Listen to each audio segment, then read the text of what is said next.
Hi everyone, it's Chelsea from Little Mountain Ranch. Welcome back to my channel. Today I wanted to talk to you about and take you with me as I harvest some herbs. I grow herbs for a couple of different reasons. I grow them for medicinal use, mostly for making body butters and salves and lip balms, just pretty simple stuff. And I grow herbs for tea, and I also grow them for culinary purposes. So I'll take you with me and I'll talk to you a little bit about why I'm growing each herb that I'm growing, which ones grow really well in my zone 3B, and which ones that I need to bring in to the house to overwinter because they cannot handle our super cold winters. The first herb that I wanted to share with you is this one. This is called Patchouli, and a lot of you are probably familiar with it, and it probably brings up kind of the hippie era when you think of it. But for me, I find it a really calming and soothing herb. Oh, it smells so good. It's a really earthy scent. And the reason that I'm growing this is for making soap and body butters. I just absolutely adore the smell of it. And herbs can be really, really calming, and different herbs are calming for different people. And patchouli is one that definitely works really well for me. It is a zone 10 herb though, so that I keep it outside during the daytime. I bring it in at night, and then I'll be overwintering it in the house as a house plant, and hopefully I can help get it through the winter. Mosquito on my face. This one is called Rescueherb, and it is a really, really good one for any type of anxiety or restlessness. And I'll be making a tea with this. I'm going to let it grow out through the summer before I start really harvesting much from it, just because it's still pretty tiny, but it's beautiful. This is my front porch here, and I have a couple of other herbs that I have planted on my porch. This one here is Mojito Mint. This is actually one of the more tender mints and will be coming inside. Before I do much of a harvest on this one, I am going to let it get quite a bit bigger, but the leaves of this just smell amazing. And over here I have some parsley and some oregano. So I'm going to leave the parsley and let it grow a little bit bigger, but I think I will harvest a little bit of these guys. And over beside it, these are chives that I started from seed. And once these all get individually a little bit bigger, then I'm going to spread them all around the forest garden. And then over here, I have lemon balm. I have grown lemon balm here, and I tried to overwinter it, and it did not overwinter very well. So this one will be another one that I probably overwinter in the house. And then beside it here, this is Citronella, and I'm going to be harvesting a bunch of these off of here today. I'm going to be using probably to scent a bunch of different things, but mostly for making homemade bug spray. So you can see these little plants here. There's quite a few in this. I could probably split this up. But one of the ways that you can encourage herbs to bush out is by pinching off the top of the plant, and that will help it send out leaves. Oh, this smells so good. Oh my goodness. It will help it to grow bushier. I'm not going to take too many off of here because, again, I would like this to grow a little bit bigger. I started these ones from seed. I started quite a few herbs from seed. One of the things about herbs is that they take a long time to grow. So the best time to start them in my zone, where I'm going to be planting things out at the end of May, is in February, actually, for things like herbs and flowers. I'm also going to pinch off the top of this lemon balm. And this lemon balm, my daughter actually uses this for making a shampoo. She has super, super sensitive skin, and she has found a shampoo recipe and modified it a little bit to make shampoo, which has made a huge difference to the condition of her scalp and just how uncomfortable she is. It gets rid of the itchiness and everything else. I will put that recipe over on my Instagram if you want to go and check that out, and maybe I can convince her to do a video. One of the herbs that came back in my garden from last year is Echinacea. Echinacea is actually a pretty sturdy perennial flower, but it is classified as an herb. And I'm growing Echinacea to make tea for the winter time, but you can also eat the leaves and the roots of the Echinacea plant. One of the other ones that I have growing in here is borage. I am just going to be dehydrating the flowers of the borage, which haven't quite bloomed yet, for tea in the winter. My kids love to drink tea, and adding flowers into the tea just makes it pretty and gives it a really nice scent, and it makes it fun for the kids. So that's what the borage is for. But the one that I'm here for today is the wild bergamot that is in behind here. The wild bergamot is actually a relative of the mint plant, and one of the ways that you can identify a mint or any of the relatives of a mint is that the stem will be square. So if you feel it, it's really obvious that it's a square. I wonder if I can show it from this end. I don't think so. Hopefully you can see that. And so the wild bergamot is related to the mint plant. So I am going to harvest off. I don't want to take the tops of these because one of the reasons that I have them growing in my forest garden is for the flowers for the pollinators. So I'm going to come in on the bottom, and I'm actually going to take the stems of these because I'm harvesting so many herbs today. I don't want all the leaves to get mixed up in my bucket, or my bowl rather. Oh, this smells so good. I find that the wild bergamot smells a little bit like oregano. Actually, quite a bit like oregano. It smells really nice. I love harvesting herbs. Growing herbs has always been something that I have wanted to do, but it kind of intimidated me a little bit. Not so much the culinary herbs, but definitely the medicinal ones. Because just because something is a plant, of course, doesn't mean that it is not dangerous and that it's not something you have to be careful about. But I have been doing a lot of reading and a lot of studying about it. I won't do a lot of teaching about the use of the medicinal herbs in particular here on my channel because I'm not an expert in that area. But if you are wanting to go and learn a little bit more, then I would suggest, I think it's called She's of the Woods. I'll link her YouTube channel down below, and particularly her Instagram, where she teaches so much about herbs and how to use them. So I think that's about all I will take from that one today. Doesn't that just look so pretty already? It smells amazing. This is another plant. This is Calendula or Pot Marigold. These all self-seeded from last year. This will be one that when the flowers grow, I will be harvesting the flowers and dehydrating those for making, again, the body butters and salves and that sort of thing. And but these ones obviously aren't quite ready to harvest just yet. Okay, I do have an area where I have specifically grown herbs, and it's kind of gone a little bit crazy this year and looks really pretty. Here is my herb garden, and it's getting quite overgrown, but I think it looks beautiful. I decided to let these clovers go here for pollinators for the bees and to attract the bees to this area of the garden. You can actually also harvest the flowers off of these for tea, but we choose to use the big purple ones that haven't quite come to bloom yet in the hayfield for our tea, just because they're sweeter. This beautiful plant here, this is a horseradish plant. I'm not going to harvest off of this today, but I will be harvesting the roots in the fall for making sauce for meat.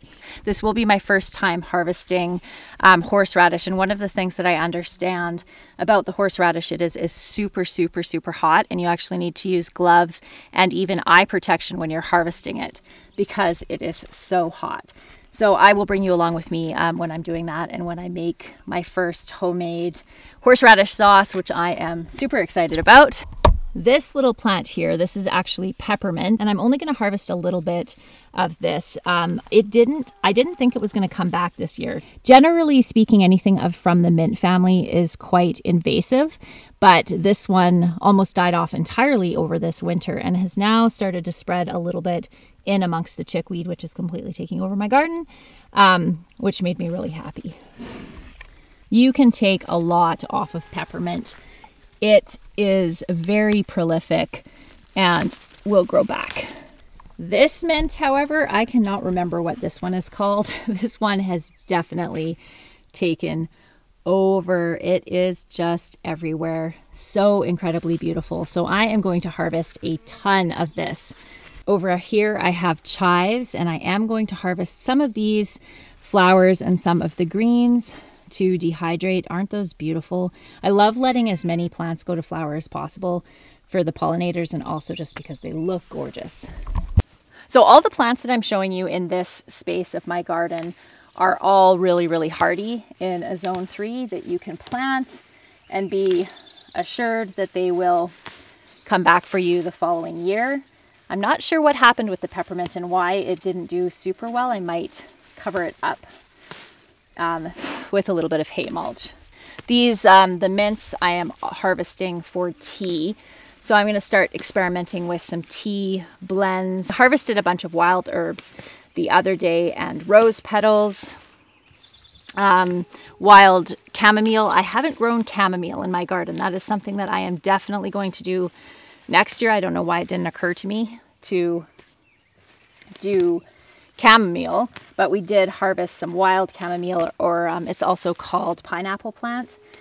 It smells really good. It's quite sweet, and the kids like it. So I want to try to make some yummy kid tea blends, and using mint as a base is a great way to make a really nice tea with lots of flower petals, the borage that I was talking about earlier, rose petals, and clover in there.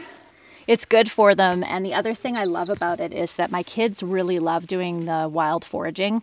They prefer that over anything that has to do with in the garden. And I love that they are a part of that and that they're learning how to do that. And then I also love that in the winter time they get to benefit from the work they did in the summer. Look at that. Isn't that gorgeous? Oh, smells good. The last one that I have to harvest is this beautiful plant. This is a Russian Tarragon. It smells absolutely amazing, and it grows super well here. It is a perennial herb, and this is the 3rd year that it has come back for me. And as you can see, it's huge and beautiful.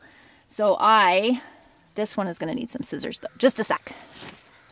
My scissors are missing. I usually have a pair of scissors in my greenhouse. So I guess I'll be breaking this off by hand. Just take the younger, tender ones. And again, like I said, with most herbs, you can be pretty ruthless with the amount that you take from it, because it will come back. And I should also say, it's usually best to do harvesting when not right after it's rained and everything is all soaking wet. But my husband is home today and he's inside with the kids, so I have the opportunity to come out here and do this, and also to make a video. I think that's probably enough. I will show you how I dehydrate these as well. Lay that across the top. Okay, now we are going to head down to the high tunnel to collect some basil. I have 3 different varieties of basil in the high tunnel. Plus, any excuse to go to the high tunnel, I will take it. Have you ever seen such a beautiful basil before? So the seeds that I planted were actually called purple ruffle, and you can see there's some actual purple ruffle basil here, but I ended up with quite a few plants that looked like this, so I'm not sure what variety this is, but it smells good. And this gorgeous variegated leaf, like, that is just so beautiful. Look at that basil. Oh my gosh. This leaf, I'll show you this one, is half and half. Oh, jeepers. It smells so darn good. So this basil here came out of that same package that I was just showing you with the purple one and the variegated leaf one. So I'm not sure. I got these ones from M.I. Gardener in the fall. M.I. Gardener sells these, I think it was $10 for 30 packs of seeds or something like that. This top is so beautiful. I don't want to pick it, but I'm going to. That's what it's here for, is to eat, not to admire, Chelsea. And then over behind here is kind of more of a traditional looking basil. This one is called Neapolitan. And I think I got these ones from Richter's as well, the seeds, but Going to get in there and harvest a whole bunch of that.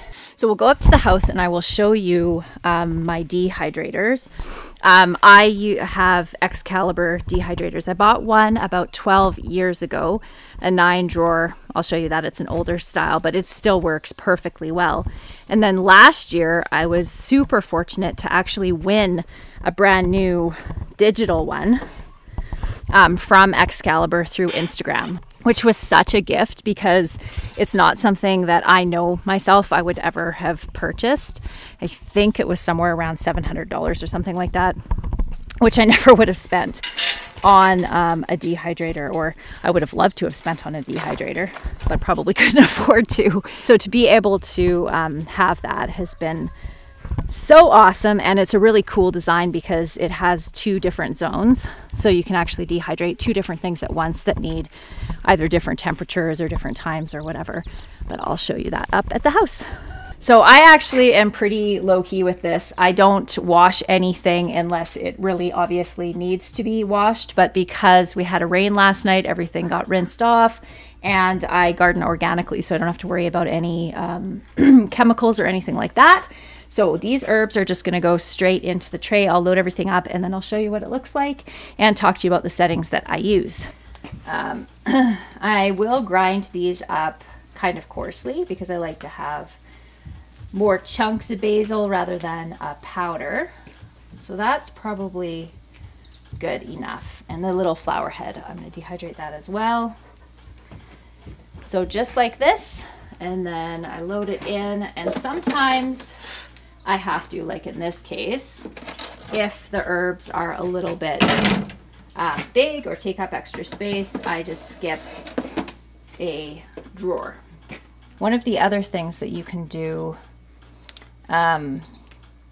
with your herbs is chop them up and freeze them, and then you have more of a fresh herb experience when you go to use them. But my freezer space is so taken up with meat and broccoli and cauliflower and some other greens that I don't really have the space to be.